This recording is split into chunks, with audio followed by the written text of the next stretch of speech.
इस सेशन में हम लोग बॉलिंजर बैंड के हैक पर बात करेंगे, जिसको हम लोग बोलते हैं ए ब्लॉक और डी ब्लॉक। एक एक पॉइंट को समझने की कोशिश करेंगे और देखेंगे कि किस तरीके से ये परफेक्टली आपको कोई भी ट्रेड नेगेटिव में नहीं जाने देता है। कोई भी ट्रेड आप एग्जीक्यूट करेंगे ना, तो वहां पर आपके लॉसेस की पॉसिबिलिटी ना के बराबर है। इस तरीके के प्राइजेशन को हम लोग ट्रेड करने वाले हैं।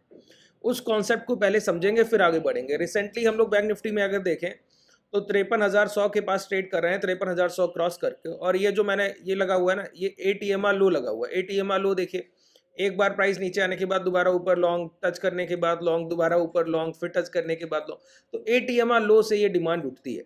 ठीक है, एटीएमआर लो आगे के सेशंस में समझाऊंगा, जब प्राइस में अब ट्रेंड हम लोग अभी बस शुरुआत कर रहे हैं। जैसे जैसे प्राइस में डिमांड उठती जाएगी वैसे मैं एटीएमआर लो के सेशंस आपके लिए करूंगा आगे आने वाले समय पे। सबसे पहले अभी कई लोग पूछ रहे हैं कि ये प्राइस कब तक मूवमेंट, जब तक 2 घंटे के टाइम फ्रेम पर बॉलिंजर बैंड के अपर बैंड के अंदर की क्लोजिंग नहीं मिलती तब तक मोमेंटम कैरी ऑन रहेगा। मैं आपको दिखाऊं, बॉलिंजर बैंड लगे 2 घंटे के टाइम फ्रेम पर जब तक अपर बैंड के अंदर की क्लोजिंग नहीं आएगी तब तक मोमेंटम कैरी ऑन रहता है। 2 घंटे का टाइम फ्रेम ये रहा सर, इसके अपर ये पहली क्लोजिंग मिलने जा रही, तो जब तक इसके अंदर अब क्लोजिंग नहीं आएगी तब तक मोमेंटम कैरी ऑन रहता है। ठीक है, ये ट्रेंड का आइडेंटिफिकेशन है कि कब तक मोमेंटम में आप रहेंगे और कब तक ट्रेंड के साथ near by swing low by किया जाए या डिमांड स्विंग हाई ब्रेक होने के बाद लॉन्ग किया जाए। उसके लिए एक आइडेंटिफिकेशन है, पहचान है कि तब तक लॉन्ग करते रहिए जब तक 2 घंटे के टाइम फ्रेम पर इस अपर बैंड के अंदर ये कैंडल एक प्रॉपर क्लोज ना कर जाए तब तक लॉन्ग की पोजीशन चलती रहती है। और ये बार बार है, जैसे यहाँ पर देखिए लोअर बैंड ब्रेक किया तो ये मोमेंटम तब तक चला जब तक एक कैंडल अंदर आके क्लोज नहीं हो गई। एक कैंडल अंदर आकर यहाँ क्लोज हो गई, फिर ये लो ब्रेक नहीं हुए। ठीक है, ये बार बार होता है 2 घंटे के टाइम फ्रेम पे। आगे के सेशंस में ये भी कॉन्सेप्ट मैं आपको समझाऊंगा। अब पहले बात करते हैं बॉलिंजर बैंड के हैक पर कि बॉलिंजर बैंड का हैक है क्या, काम कैसे करता है। देखिए, एक बात समझिए, मैंने आपको बताया कि जब एक्यूमुलेशन यानी कि खरीदारी चल रही होगी, बाइंग चल रही होगी, तो बाइंग के टाइम पर प्राइस में बॉलिंजर बैंड की तीनों लाइनें एक पैरेलल लाइन में आ जाएंगी और ये समानांतर होकर ट्रेड करेंगी। ऐसे टाइम पर हम लोग या तो बाइंग या सेलिंग, एक्यूमुलेशन या डिस्ट्रीब्यूशन, ये कुछ ना कुछ चल रहा होगा उस टाइम पर। जब भी तीनों लाइन पैरेलल हो जाएंगी, इसको हम कहते हैं बॉलिंजर बैंड का संकुचन। मैंने कई बार आपको ये बात बता दी। दूसरा पॉइंट मैंने आपको बताया कि बॉलिंजर बैंड की तीनों लाइनों में जब भी डिफरेंस बढ़ने लगे, अब इस तरीके की ये लाइनें हो जाएं सर, ठीक है, इस तरीके की ये लाइनें ओपन होने लगे, तो ये क्या है, बॉलिंजर बैंड में जो स्क्वीज था, संकुचन था, अब वो कम होकर क्या हो रहा है, एक्सटेंशन हो रहा है। अब ये एक्सटेंशन का मतलब है कि जो भी इंपैक्ट ऑफ डिमांड या इंपैक्ट ऑफ सप्लाई, अगर इंपैक्ट ऑफ डिमांड रहा होगा तो बॉलिंजर बैंड का हाई ब्रेक कर हायर हाइस के फॉर्मेशन को ट्रेड करेगा। अगर इंपैक्ट ऑफ सप्लाई रहा होगा तो बॉलिंजर बैंड का लो ब्रेक कर लोअर लोज को ट्रेड करेगा। तो उस टाइम पर जब बॉलिंजर बैंड का एक्सटेंशन चल रहा हो और उस टाइम पर कोई एक्यूमुलेशन ब्लॉक या डिस्ट्रीब्यूशन ब्लॉक बन जाए, तो वो आपके लिए 100% कंफर्मेशन होता है प्रॉफिट का। अब इस पॉइंट को समझिए, ये एक्यूमुलेशन ब्लॉक या डिस्ट्रीब्यूशन ब्लॉक क्या है। देखिए, जब भी अपर बैंड और लोअर बैंड एक्सटेंड करते हैं ना, तो उस टाइम पर SD+2, स्टैंडर्ड डेविएशन +2 और स्टैंडर्ड डेविएशन -2, ये जो आपके दो कॉन्सेप्ट है कि अपर बैंड और लोअर बैंड, तो प्राइस उतनी ही अंदाजन डिमांड उठाएगा, या तो अपर बैंड तक चलकर जाए या लोअर बैंड तक चलकर जाए। ठीक है, ये कब होगा, जब एक्सटेंशन हो चुका होगा। और जब एक्सटेंशन नहीं हुआ होगा तब तब अपर, ये तीनों बैंड्स के बीच की डिस्टेंस बहुत कम होगी, मिडिल, अपर और लोअर बैंड के बीच की डिस्टेंस बहुत कम होगी। उस टाइम पर प्राइस अपर बैंड को ब्रेक करके या लोअर बैंड को ब्रेक कर वहीं से डिमांड उठाते हुए या लोअर बैंड से सप्लाई उठाते हुए चलता है। ठीक है, लेकिन जब एक्सटेंशन हो चुका हो, जब प्राइस में तीनों बैंड्स के बीच एक पर्याप्त दूरी हो, उस टाइम पर अगर कोई कैंडल जाकर अपर बैंड को ब्रेक कर दे, तो ये कोई एक्यूमुलेशन का टाइम तो था नहीं। एक्यूमुलेशन का टाइम कौन सा है, जब तीनों लाइंस पैरेलल है।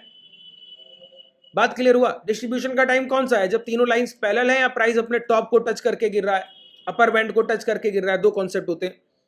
अब यहीं पर मैं आपको समझा रहा हूं कि ऐसे टाइम पर जब एक्सटेंशन हो चुका हो, प्राइस का एक मोमेंटम ओवर हो गया हो, पैरेलल लाइन बनने के बाद एक एक्सटेंशन हुआ हो और एक्सटेंशन के बाद मोमेंटम भी ओवर हो गया हो, उस टाइम पर क्या करे प्राइस, एक तेजी से गिरावट करे और एक लोअर बैंड के नीचे एक ऐसा कैंडल बनाए जो लोअर बैंड से ना तो सप्लाई उठा रहा हो ना डिमांड उठा रहा हो, कुछ नहीं। उस कैंडल में बस इतना दिखना चाहिए कि उसकी क्लोजिंग, ओपन, हाई, लो, उसमें से कम 3 एस्पेक्ट इस कैंडल के लोअर बैंड को टच नहीं करने चाहिए। दूसरा पॉइंट, अगर अपर बैंड पर बना है तो ओपन, हाई, लो, क्लोज में से कम 3 एस्पेक्ट इस अपर बैंड को टच नहीं करने चाहिए। अगर ऐसी किसी भी कैंडल का फॉर्मेशन होता है, अच्छा OHLC अगर चारों के चारों एस्पेक्ट कैंडल के नहीं टच कर रहे हैं तो और बढ़िया, तो हमारे लिए और बेहतर है, ठीक है। अगर चारों के चारों एस्पेक्ट नहीं टच करें तो हमारे लिए और बेहतर है सर, बात क्लियर हुआ। तो ऐसे टाइम पर जब इस तरीके से कम से कम 3 एस्पेक्ट कैंडल के टच नहीं करने चाहिए अपर बैंड और लोअर बैंड को, और अपर बैंड के ऊपर की क्लोजिंग होनी चाहिए या लोअर बैंड के नीचे की क्लोजिंग होनी चाहिए। बात क्लियर हुआ। अब मैं समराइज कर रहा हूं, बहुत ध्यान से सुनिएगा, कोई डाउट नहीं होना चाहिए। पहले एक समानांतर रेखाएं तीनों बॉलिंजर बैंड की, और उस टाइम पर बॉलिंजर बैंड में एक्सटेंशन हुआ हो और एक्सटेंशन के टाइम पर प्राइस मोमेंटम कर चुका हो, अब वो मोमेंटम ओवर हो गया हो, अब दोबारा से प्राइस समानांतर होने की कोशिश कर रहा था। उसी टाइम पर क्या हुआ, एक अचानक से डिमांड उठी। वो डिमांड लगभग इस उम्मीद से थी कि नियर बाई अपर बैंड से रेजिस्टेंस से सप्लाई उठाकर दोबारा 20 मूविंग एवरेज या लोअर बैंड तक आएंगे। लेकिन अचानक से क्या हुआ, यहां सेलर थे नहीं, सेलर थे इस रेंज में, तो प्राइस को मौका मिल गया यहां तक जाने का। अब यहां पर जो सप्लाई है वो एग्रेसिव सप्लाई है, क्योंकि बैंड के अबव और लो साइड जो डिमांड या सप्लाई रहती है बहुत एग्रेसिव रहती है। तो उस टाइम पर यहां पर एक कैंडल फॉर्मेशन हो गया जिसने इस बैंड को ना टच किया, ओपन, हाई, लो, क्लोज किसी को टच नहीं किया, और अगली ही कैंडल इसके लो ब्रेक कर दे या उसके 2 कैंडल बाद। बहुत देर यहां पर कंसोलिडेशन नहीं चलना चाहिए, ये ध्यान रखिए। अगर 3 से 4 कैंडल की कैंडल इसके लो ब्रेक कर रहा है और अंदर आके क्लोज करे दे रहा है, कैंडल इसके लो ब्रेक कर रहा है, अब ये एडवांस सेशन है, ठीक है। तो पहले बेसिक को समझ लेते हैं, फिर मैं आपको बताऊंगा कि कौन सी ट्रेड एग्जीक्यूट करनी है और कौन सी नहीं करनी है। तो आपकी जो गलतियां होंगी वो तो कभी होंगी नहीं उसके बाद, ठीक है। तो एक एक पॉइंट पे चलते हैं। सबसे पहले बॉलिंजर बैंड को लगा लिया जाए, सबसे पहले बॉलिंजर बैंड को लगाइए। अच्छा, सबसे पहले हम इसको एग्जीक्यूट करने की कोशिश करेंगे 15 मिनट के टाइम फ्रेम पर, 10 मिनट के टाइम फ्रेम पर मोमेंटम ट्रैकिंग, जैसे आज मॉर्निंग का मोमेंटम। अब आप बोलेंगे कैसे सर, देखिए मॉर्निंग का आज ही का मोमेंटम है, आपको देखो पहली कैंडल ये क्लोज किया, अब ये तीनों लाइनों के बीच डिस्टेंस कम था, ये एक्सटेंशन हो चुका था, ये स्क्वीज था, स्क्वीज के बाद ये एक कैंडल ने ब्रेक किया, यहाँ पे मोमेंटम को राइड करते हुए यहाँ तक पहुंच गए। बात क्लियर हो रहा है। इस तरीके से आपको ट्रेड को राइड करना है, एटीएम हाई लगा के, एटीएम हाई यहां पर नहीं लगा, एटीएम हाई लगा के इस तरीके से ट्रेंड को राइड करना होता है, समझ लीजिए बातों को, ठीक है। अब मैंने क्या कहा, 15 मिनट के टाइम फ्रेम पर बॉलिंजर बैंड का ब्लॉक देखेंगे। बॉलिंजर बैंड का ब्लॉक मतलब ए ब्लॉक हम किसको कह रहे हैं, अगर अपर बैंड के ऊपर कोई कैंडल ऐसा क्लोज किया तो वो है एक्यूमुलेशन ब्लॉक, की एक्यूमुलेशन चल रहा था अब उसका ब्लॉक बन गया। अगर लोअर बैंड के नीचे कोई कैंडल क्लोज किया तो उसको हम बोलते हैं डी ब्लॉक, डिस्ट्रीब्यूशन ब्लॉक।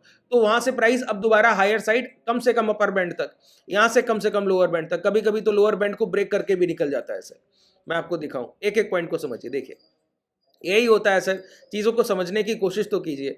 यहां पर देखिए, यहां पर पहले एक मोमेंटम आया, मोमेंटम के बाद अब तीनों लाइनें पैरेलल हो गई, अपर, मिडिल और लोअर तीनों पैरेलल हो गई। तो बैंड में क्या हुआ, एक एक्यूमुलेशन या डिस्ट्रीब्यूशन चल रहा होगा, पता लगा एक्यूमुलेशन था, एक कैंडल क्लोज किया, higher rise higher rise higher rise, अब वहां से रिवर्सल की शुरुआत हुई। रिवर्सल का मतलब हुआ कि जो यहां पर इंपैक्ट ऑफ डिमांड था वो यहां खत्म हो गया। अब प्राइस दोबारा से इसी सिनेरियो में है कि ये जो बैंड में एक्सटेंशन आया था, अब इस एक्सटेंशन को दोबारा खत्म किया जाए, जैसे यहां एक्सटेंशन आया इसको खत्म किया गया, अब दोबारा एक्सटेंशन आया इसको खत्म किया जाए। लेकिन हुआ क्या, उसके पहले बॉलिंजर बैंड एक्सटेंड बना ही रहा और दोबारा से हाई ब्रेक हो गए सर। और दोबारा से हाई ब्रेक होते टाइम क्या हुआ, एक कैंडल अपर साइड देखिए, ओपन, हाई, लो, क्लोज, एक भी पॉइंट टच कर रहा हो इस कैंडल को तो बताइए। ये सर परफेक्ट हैक है, और इंस्टीट्यूशनल पैसा जहां पर फंस जाता है वो यहां पर दिखता है, आपको चार्ट पर क्लैरिटी से दिखेगा कि ये पैसा फंस गया इनका। इसीलिए बोला एक्यूमुलेशन ब्लॉक, ये ब्लॉक बन गया एक्यूमुलेशन का। अब इसके ऊपर प्राइस नहीं निकलेगा रिसेंटली, अभी कम से कम एक सेशन तो नहीं, अभी तो रिसेंटली तो मोमेंटम करके जाएगा।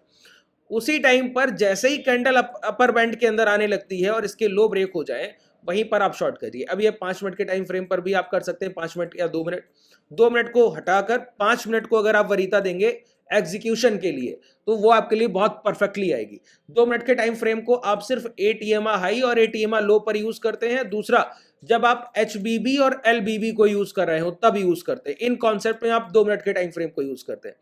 10 मिनट के टाइम फ्रेम पर बॉलिंजर बैंड से ट्रेंड राइडिंग होता है, जो भी मैंने आपको दिखाया।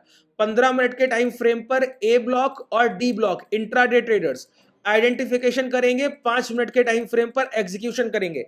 टाइम फ्रेम में कोई भी कंफ्यूजन नहीं होना चाहिए कि कौन सा काम किस टाइम फ्रेम पर करना है, ठीक है। वो बोलते हैं ना मल्टीपल कंफर्मेशन, तो मल्टीपल कंफर्मेशन का मतलब क्या है कि कौन सी चीजें किस टाइम फ्रेम पर परफेक्टली काम कर रही हैं, वो प्रैक्टिस से आप समझ जाएंगे। मैं आपको पहले बता रहा हूं सर, ये चीजें इस टाइम फ्रेम पर आपको परफेक्टली काम करती हुई दिखेंगी, ठीक है। तो 15 मिनट के टाइम फ्रेम पर क्या ए ब्लॉक या डी ब्लॉक, एक बार आपको ऐसे कैंडल का फॉर्मेशन मिले वहीं से ट्रेंड चेंज हो जाता है सर। एक मोमेंटम तो आपको किसी ने नहीं रोका है। अगर एग्रेसिव मिल रहा है तो देर तक चलेगा। जैसे यहां पर जैसे इसके अंदर आया तो देखिए 51, 52, 650 का प्राइस, 640 का प्राइस जो लो लगा के आगे वो क्या है 52, 170, 52, 200। सोचिए 500 पॉइंट का मोमेंटम, 15 से 20 मिनट का टाइम फ्रेम है। और उसके बाद के लो, ये तो मैं एक मोमेंटम आपको बता रहा हूं, उसके बाद के लो ये एक ही मोमेंटम लीजिए, बस लोअर को टच किया निकल जाइए, बहुत देर तक पोजीशन को होल्ड नहीं करना है। जब प्राइस आपके फेवर में एक बड़ा मोमेंटम कर गया 400-450 पॉइंट का, फिर बहुत देर तक मोमेंटम के लिए वेट नहीं। अच्छा यहां पर देखिए, यहां पर एक्यूमुलेशन चल रहा था, एक्यूमुलेशन चलते चलते एक candle open high low close, एक भी पार्ट टच नहीं किया, इसने भी टच किया, इसने भी टच, एक भी पार्ट टच नहीं किया। इस कैंडल का लो ब्रेक हुआ। अब ये इतना एग्रेसिव नहीं है, क्यों, पहले से डिमांड चल रही है इस कारण से। अब ये प्राइस जैसे ही लो ब्रेक किया, इसका एसएल डाली, ये आपके लिए मोमेंटम। ये जितनी बार ट्रेड होगा सर उतनी बार आपको पैसा देगा। मैं आपको जितने इसके एग्जांपल हो सकेंगे उतने मैं आपको दिखाने की कोशिश करूंगा। और जहां जहां बनेगा, ऐसा नहीं कि एक ही जगह बनेगा, नहीं सर, बार बार बनता है सर। आप कहेंगे एक ही जगह बन रहा है, नहीं, ऐसी बात नहीं है। देखिए यहां पर देखिए, कोई भी ऐसा एक भी कैंडल बताइएगा। यहां पर क्या हुआ, पहले बॉलिंजर बैंड का एक्सटेंशन था, एक्सटेंशन के बाद नैरो हुआ, क्योंकि ये कैंडल्स में यहां पर कोई डिमांड सप्लाई नहीं रही। उसके बाद जैसे ये लो ब्रेक हुए तो बॉलिंजर बैंड के लोअर बैंड को पकड़कर प्राइस चलेगा। देखिए चल रहा है, चल रहा है, चल रहा है। यहां पर एक कैंडल बना जिसने बॉलिंजर बैंड के लोअर बैंड का एक भी पार्ट टच नहीं किया, ओपन हाई लो क्लोज, पूरा कैंडल ही बाहर है। तो क्या हुआ, ये हुआ डी ब्लॉक, डिस्ट्रीब्यूशन ब्लॉक। इसको क्या बोला, डिस्ट्रीब्यूशन ब्लॉक। अब डिस्ट्रीब्यूशन ब्लॉक का क्या मतलब है कि प्राइस जैसे ही इसके हाई निकाले लॉन्ग कीजिए। अब आपके सामने टारगेट है सर, कोई एक कैंडल आपको एसएल देकर दिखा दे, ठीक है। तो इस तरीके के मोमेंटम को जब आप ट्रेड करने लगेंगे तो तकलीफ कहां पर आ जाएगी, यहीं पर आपको 15 मिनट के टाइम फ्रेम का एग्जीक्यूशन समझना है कि 15 मिनट के टाइम फ्रेम पर आइडेंटिफिकेशन हुआ। अब इसका एग्जीक्यूशन कौन सा टाइम फ्रेम पर होगा, 5 मिनट के टाइम फ्रेम पर। इसको और परफेक्ट करने के लिए जैसे यहां पर मैं लॉन्ग करूंगा, यहां पर कौन सा ट्रेड बनेगा, लॉन्ग। अभी मैंने जो आपको दूसरा ए ब्लॉक दिखाया, ए ब्लॉक यहां पर बना, देखिए ये यहां पर मैं शॉर्ट करूंगा। यहां पर आप परफेक्टली अगर पॉजिटिव और नेगेटिव कंसोलिडेशन को पहचानने लगे, जैसे यहां पर आप पहचान लें कि ये पॉजिटिव कंसोलिडेशन है, यहां पर लॉन्ग करना बिल्कुल आसान हो गया। यहां पर आप पहचान लें कि हाँ अब ये तो स्विंग हाई के ऊपर की लिक्विडिटी उठाकर लाया, यहां शॉर्ट करना, नेगेटिव कंसोलिडेशन आसान हो गया।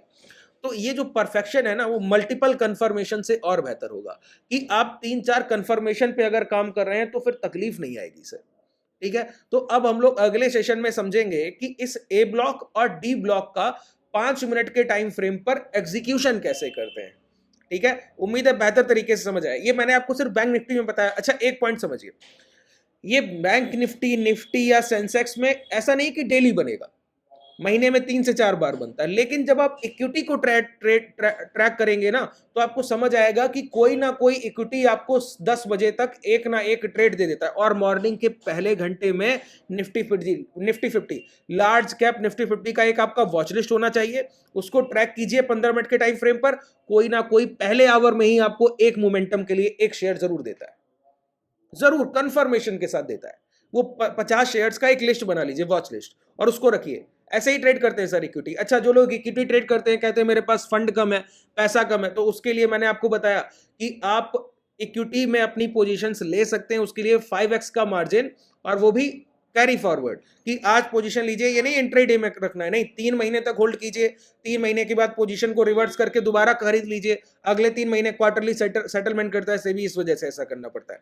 3-3 महीने के टाइम पीरियड में आप जितने समय तक चाहें, साल, 2 साल, 4 साल होल्ड कर सकते हैं, और 5x मार्जिन के साथ, ठीक है। उसके लिए मोतीलाल ओसवाल के डीमेट का लिंक डिस्क्रिप्शन में है, वो आप ओपन कर सकते हैं अपना इक्विटी की ट्रेडिंग के लिए। चलिए, कोई डाउट रह गया हो तो नीचे कमेंट सेक्शन में बताइएगा। अगर आप हमसे जुड़ना चाहें तो डिस्क्रिप्शन में टेलीग्राम व्हाट्सएप कम्युनिटी का भी लिंक है, और उसके साथ ही एप्लीकेशन का भी लिंक है, जो जिससे डायरेक्टली आप क्लासेस में आना चाहें, अगर आना चाहें तो ठीक है। धन्यवाद।